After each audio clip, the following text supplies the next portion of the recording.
Good morning, students. This is chapter 34 of English 2nd, class 7th, future indefinite tense. ठीक है बेटा, अब हम आपके आ गए फ्यूचर इंडेफिनिट टेंस पर। ठीक है, इन वाक्यों की पहचान देखिए क्या है। इस टेंस के वाक्यों के अंत में गा, गी, गे आदि शब्द आते हैं। ठीक है, जिन वाक्यों के अंत में ये शब्द आएंगे तो आप उसको देखकर पहचान लेंगे कि फ्यूचर इंडेफिनिट टेंस है। जैसे देखिए, वह आज जाएगा, लास्ट में गा आया है। अध्यापक हमें पढ़ाएंगी, ठीक है, तो की आया है। तो इन सेंटेंसेस को देखकर हमने पहचान लिया कि फ्यूचर इंडेफिनिट टेंस है। अब हम इनको इंग्लिश में ट्रांसलेट कैसे करेंगे, तो उसका नियम देखिए नीचे है। रूल क्या रूल है? सबसे पहले अफर्मेटिव सेंटेंस का रूल बताया गया है। सबसे पहले कर्ता, फिर विल या शैल, फिर क्रिया की पहली अवस्था, फिर कर्म रखते हैं। ठीक है, सबसे पहले सब्जेक्ट आएगा, उसके बाद विल या शैल आएगा, फिर वर्ब की फर्स्ट फॉर्म आएगी और फिर ऑब्जेक्ट आएगा। विल या शैल किसके साथ लगता है? आई और वी के साथ तो शैल का यूज़ करते हैं, और जितने भी ही, शी, इट, सिंगुलर, प्लूरल जो भी है बाकी सबके साथ आपको विल का यूज़ करना है।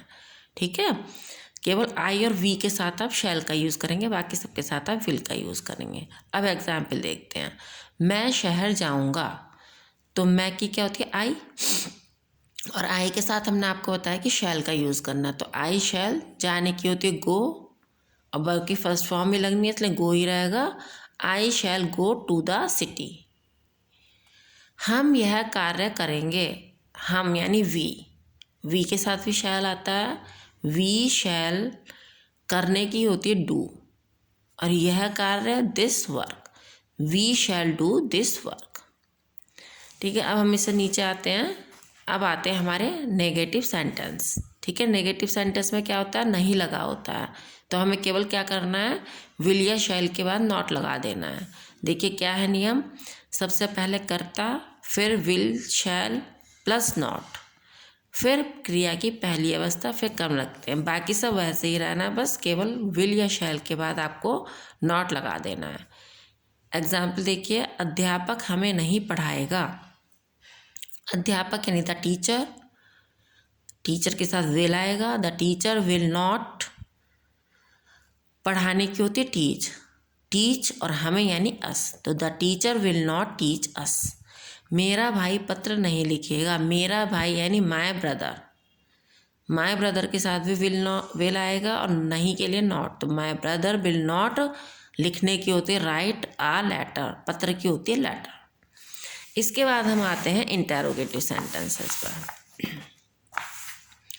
इंटेरोगेटिव सेंटेंस देखिए, इंटेरोगेटिव सेंटेंस पहले भी मैंने आपको चैप्टर बताया कि दो टाइप के होते हैं। ठीक है, एक तो जो क्या से शुरू होते हैं, और एक वो जिसमें प्रश्नवाचक शब्द जो है वो बीच में आता है, यानी कब, क्यों, कहाँ, कैसे। तो देखिए नियम क्या है। पहले विल या शैल, फिर कर्ता, फिर क्रिया की प्रथम अवस्था, फिर कर्म, और फिर प्रश्नवाचक चिन्ह रखते हैं। इसमें क्या होगा? विल या शैल सबसे पहले आ जाएगा और बाकी सेंटेंस आप पैसे ही बनाएंगे। लेकिन ये विल या शैल किस में आएगा? पहले जो सेंटेंस क्या से शुरू हो रहे हैं। जैसे क्या रोहित, जैसे ये देखिए एग्जाम्पल, क्या रोहित पतंग उड़ाएगा, इस वाले सेंटेंस में विल पहला आ जाएगा।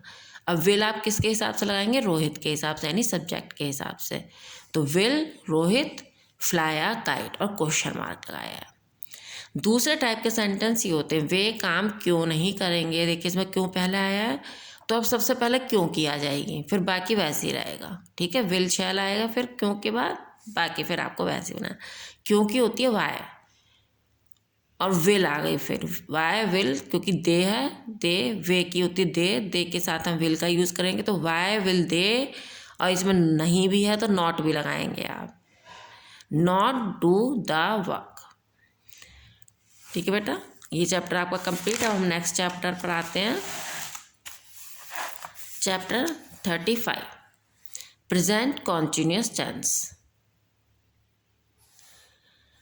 अब आपके इंडेफिनिट खत्म हो गए तीनों, प्रेजेंट इंडेफिनिट, पास्ट इंडेफिनिट और फ्यूचर इंडेफिनिट। अब हम आते हैं प्रेजेंट कॉन्टिन्यूअस टेंस पर। इनकी पहचान क्या है? इस टेंस के वाक्यों के अंत में रहा है, रही है, रहे हैं, रही हूँ, रहा हूँ आदि शब्द आते हैं। जैसे देखिए मैं खाना खा रहा हूँ आया है ना, मोहित विद्यालय जा रहा है, तो जा रहा है आया है। अब इसको बनाने के नियम देखते हैं। सबसे पहले आता है अफर्मेटिव सेंटेंस। क्या है नियम? सबसे पहले कर्ता, फिर इज आर एम, फिर क्रिया में ing, फिर कर्म रखते हैं। देखिए सबसे पहले तो हम सब्जेक्ट रखेंगे, फिर हम लगाएंगे इज आर एम। और इज आर एम आपको पता है कि किस किस के साथ आता है। आई के साथ तो एम का यूज़ करते हैं, ही शीट और एक वचन के साथ इसका यूज़ करते हैं, और प्लूरल्स के साथ आर का यूज़ करते हैं।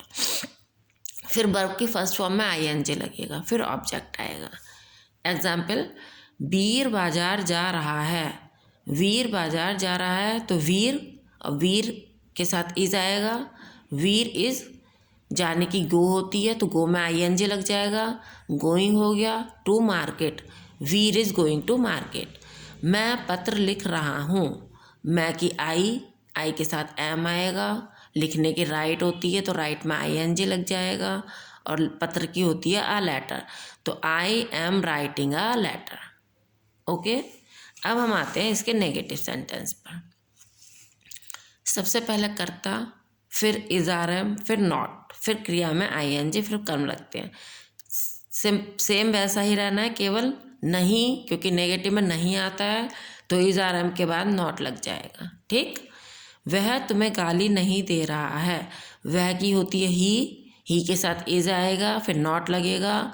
गाली देने की होती है एब्यूज, तो एब्यूजिंग आ जाएगा, ing लग जाएगा, और तुम्हें यानी यू, तो he is not abusing you. वे नदी में स्नान नहीं कर रहे हैं, वे की होती है दे के साथ आर आएगा, फिर नॉट लग जाएगा नहीं के लिए। नहाने की होती है बाथ, स्नान करने की, तो बाथिंग ing लग जाएगा, और कहाँ? नदी में, तो इन द रिवर, तो they are not bathing in the river. ठीक है, अब हम आते हैं इंटेरोगेटिव पर। इंटेरोगेटिव सेंटेंस नियम क्या है? सबसे पहले इज आर एम, फिर कर्ता, फिर क्रिया में ing, फिर कर्म, और फिर प्रश्नवाचक चिन्ह रखते हैं। इसमें क्या होगा? इज आर एम सबसे पहले आ जाएगा, सेम वही रहेगा, और फिर लास्ट में लेकिन क्वेश्चन मार्क लगाना है आपको। प्रश्नवाचक शब्द को अंग्रेजी में इज आर एम से पहले रखते हैं, और अगर जैसे मैंने आपको पहले वाले चैप्टर में बताया है, अगर कोई प्रश्नवाचक शब्द बीच में है तो उसकी इंग्लिश और पहले रख देंगे। तुम गाली क्यों दे रहे हो, तो क्यों आ गई वाई आर यू एब्यूजिंग। ठीक है, सबसे पहले हमें वाई रखना है, फिर इज आर एम लाना है, तो वाई के बाद आर क्यों आया? क्योंकि यू के साथ हम आर का यूज़ करते हैं। ठीक है, तो वाई आर यू एब्यूजिंग। ठीक है बेटा, ये 2 चैप्टर की आपकी वीडियो कंप्लीट हो गई है। इसको आप देखिएगा, सही से समझिएगा, फिर इसके बाद इसकी एक्सरसाइज करिएगा।